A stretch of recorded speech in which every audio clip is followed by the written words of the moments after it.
लेकर कि sir paper में नेगेटिव बहुत हो रहे हैं। क्या नेगेटिव का कोई समाधान है? नकारात्मक अंकन क्या कंप्लीटली खत्म किया जा सकता है? या नेगेटिव मार्किंग के बिना भी सिलेक्ट हो सकते हैं? कुछ ऐसे ही सवालों को लेकर आज का एक छोटा-सा सेशन। नकारात्मक अंकन।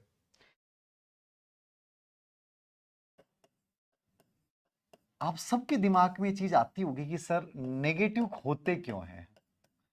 एक चीज़ बहुत सिंपल सी समझ लें, नेगेटिव मार्किंग आप नहीं करें ऐसा नहीं हो सकता। समझ रहे हैं?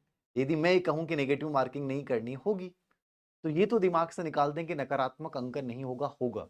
लेकिन नकारात्मक अंकन हो, लेकिन ऐसे प्रश्नों में हो जिनमें नहीं होना चाहिए था, यदि वहाँ अपन गलती करते हैं तो ये हमारी मूर्खता है। मैंने जितने भी कॉम्पिटिशन दिए हैं, ऐसा कभी नहीं हुआ है कि मैंने 10 से 12 प्रश्न गलत नहीं किए हों, लेकिन उन 10-12 प्रश्नों में मैंने मान लीजिए 18 प्रश्नों में रिस्क लिया, लेकिन उसमें 6-7 मेरे सही भी हो गए, तो मुझे कोई नुकसान नहीं हुआ। नेगेटिव मार्किंग को थोड़ा-सा साइंटिफिक तरीके से तुम समझ लोगे और कैसे उसको अप्लाई करना है, तो नकारात्मक अंकन आपके लिए दुखदायी नहीं बनेगा और आप एक नॉर्मली मुँह उठा के जाते हो, घबराहट के साथ पेपर दे रहे हो, तो आप ऐसे चक्रव्यूह में फँस जाओगे कि वो नेगेटिव मार्किंग आपको एग्ज़ाम हॉल से बाहर कर देती है। कुछ बेसिक चीज़ें जो मैं आपको कहूँगा ये हर परीक्षार्थी को, चाहे वो राजस्थान की एक छोटी-सी भर्ती परीक्षा चतुश्रेणी दे रहा है, आरपीसी दे रहा है, यूपीएससी दे रहा है, आईआईटी दे रहा है, नीट दे रहा है। सिंपल सी बात याद रखिएगा, पहली स्थिति, शांत मन स्थिति आपके नेगेटिव मार्किंग को खत्म कर देती है। यदि आपका मन शांत है, तो आप मान के चलिएगा कि नकारात्मक अंकन नहीं होगा, आपसे वो गलतियां नहीं होंगी जो हड़बड़ाहट में आप करते हो।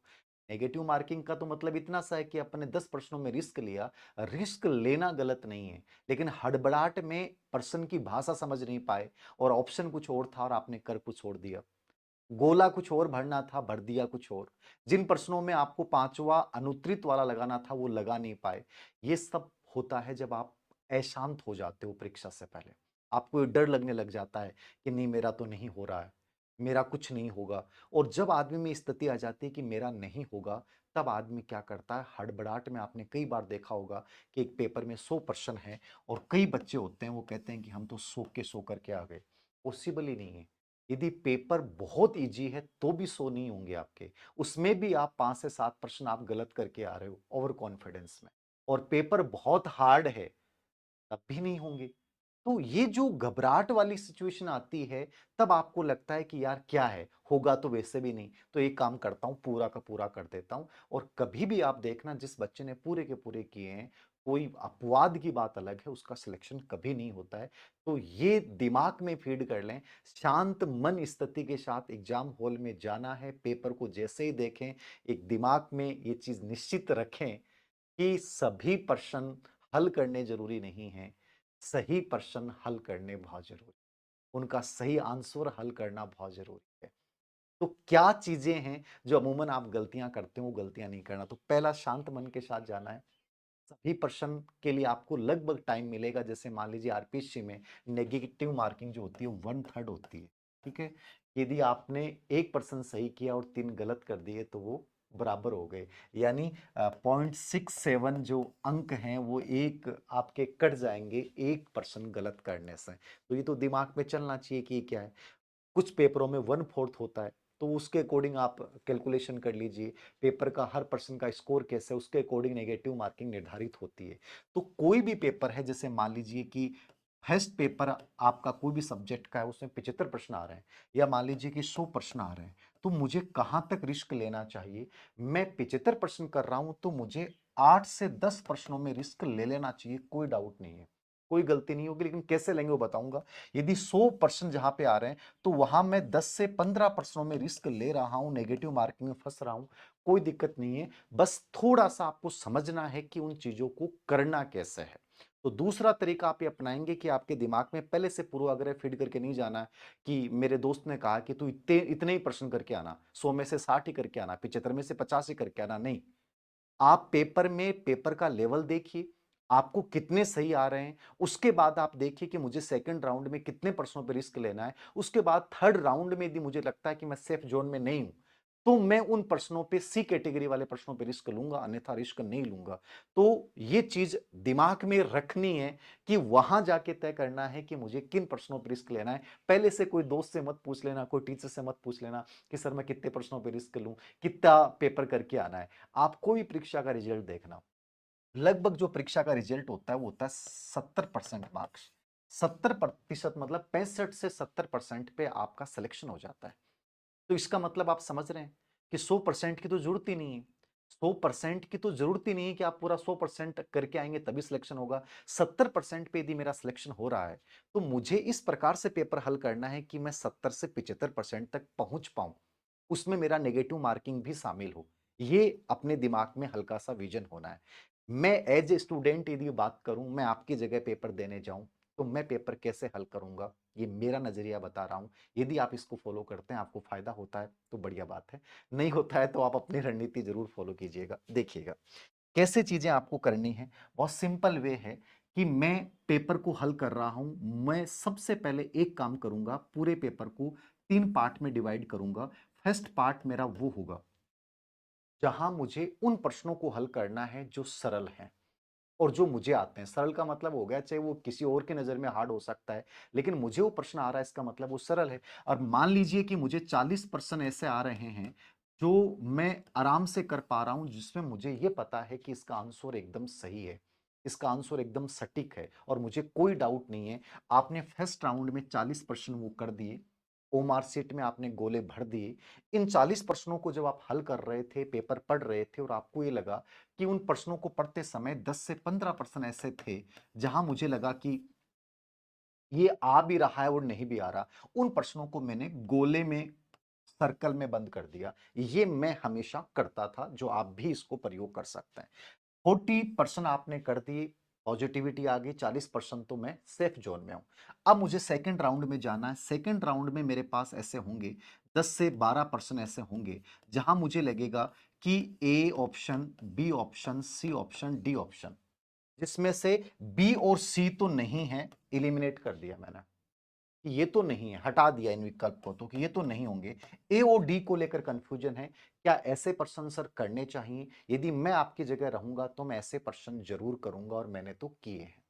ये निश्चित है कि नुकसान नहीं होगा, फायदा भी ना हो तो।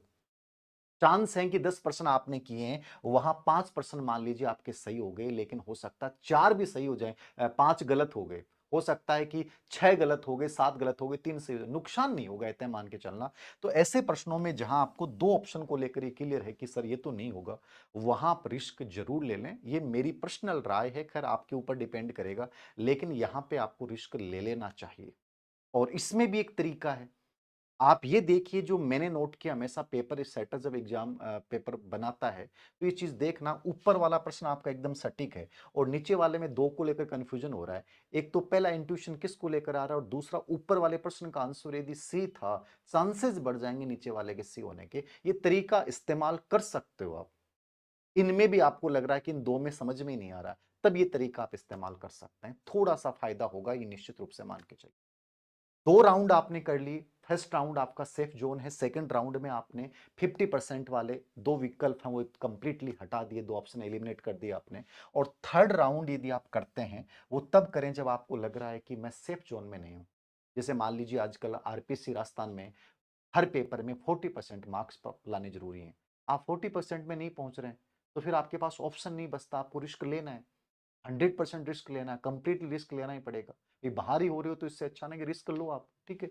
और यदि मान लीजिए आप यहाँ सेफ जोन में आ गए कि 75% मान लीजिए हैं, 100% मान लीजिए हैं और आप 60-65 प्रश्नों पे आप पहुंच रहे हैं, 75 में से मान लीजिए आप 40+ प्रश्नों पे पहुंच रहे हैं, तो आपको थर्ड पार्ट में इतना बड़ा रिस्क लेने की आवश्यकता नहीं है।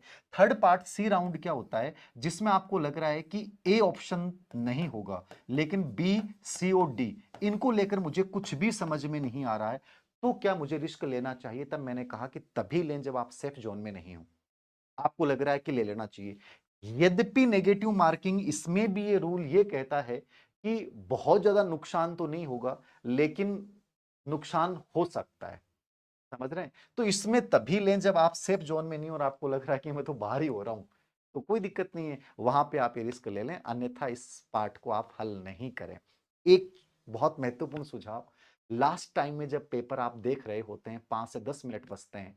मैंने जब भी 5 से 10 मिनट में पेपर में लास्ट में जब गोले किए हैं कि यार इसका लगा देता हूँ, वो पर्सन सभी के सभी नेगेटिव हैं। तो 5 या 7 मिनट में लास्ट टाइम में भावनाओं में बहकर जो तुम गोले करते हो, वो कभी मत कीजिए। आप पहले से तय कर लीजिए कि हाँ, ये करना ही नहीं है। और इनमें भी आप 2-3 चीज़ें जो मैंने नज़रिया अपनाया है या मैंने आजकल के पेपरों का एनालिसिस किया है। करंट एक ऐसा पार्ट होता है जिसमें लगभग बचना चाहिए यदि आपको प्रश्न नहीं आता है। उसमें अनुमान मत लगाइए क्योंकि आप उससे पहले से अवगत ही नहीं है। आप इतिहास, कला, संस्कृति, ज्योग्राफी के पहला आपका पढ़ा हुआ है, वहाँ आप अनुमान भी लगाएँगे तो चांसेज़ होते हैं सही होने के, बट यहाँ पे नहीं होंगे। मैथ, रीज़निंग ऐसा पार्ट होता है जहाँ आप अनुमान लगा रहे हैं, मतलब ही नहीं है सही होने का। ठीक, पॉलिटी का प्रश्न है जहां कथन कारण वाला प्रश्न आ गया, चार कोड वाला प्रश्न आ गया, A B C B C D कौन सा सही है, वहां यदि आपको अनुमान नहीं लग रहा है, बिंदु समझ में नहीं आ रहा है, आप नहीं लगाइए। तुक्का लगभग गलत होने के चांसेस रहेंगे। जहां सीधे ऑप्शन है चार, वहां आपको लग रहा है कि एक तो नहीं है, वहां ऐसी स्थिति में आप लगा सकते हैं, वहां चांसेस बढ़ जाते हैं। लेकिन जहां प्रश्न की भाषा बहुत क्लिष्ट है, पहला काम तो यही करें, जिन प्रश्नों की भाषा आपको समझ में नहीं आई, उस प्रश्न को आप स्किप करें। स्किप करना अच्छी चीज है, याद रखना। हर प्रश्न को पढ़ना आवश्यक होता ही नहीं, और हर प्रश्न को पढ़ोगे तो आपके पास टाइम ही नहीं बचेगा। तो जो प्रश्न की भाषा आपको लगेगी समझ में ही नहीं आ रही है, तुरंत स्किप कर दें, उलझिए मत। कई बच्चे होते हैं एक प्रश्न में दिमाग लगाने लग जाते हैं, नहीं नहीं इसमें ये होगा, अरे नहीं लगाना भाई। आपके पास लास्ट में टाइम बचेगा, टाइम की उपलब्धता के अनुसार ऐसे प्रश्नों पे आपको दिमाग लगाना है, ब्रेनस्टॉर्मिंग करनी है। अन्यथा ब्रेनस्टॉर्मिंग करनी नहीं है, स्किप करना है। जिस पर्सन में आपको उलझन पैदा हो रही है, जो पर्सन की भाषा आपको समझ में नहीं आ रही, उस पर्सन को कंप्लीटली आप क्या कर दें, स्किप कर दें। तो ये एक बहुत साइंटिफिक सा तरीका है जो आपको फॉलो करना चाहिए, जो मैंने फॉलो किया है, या अमूमन आजकल का बच्चा यदि थोड़ा सा सेलेक्ट हो रहा है, वो इसको फॉलो कर रहा है।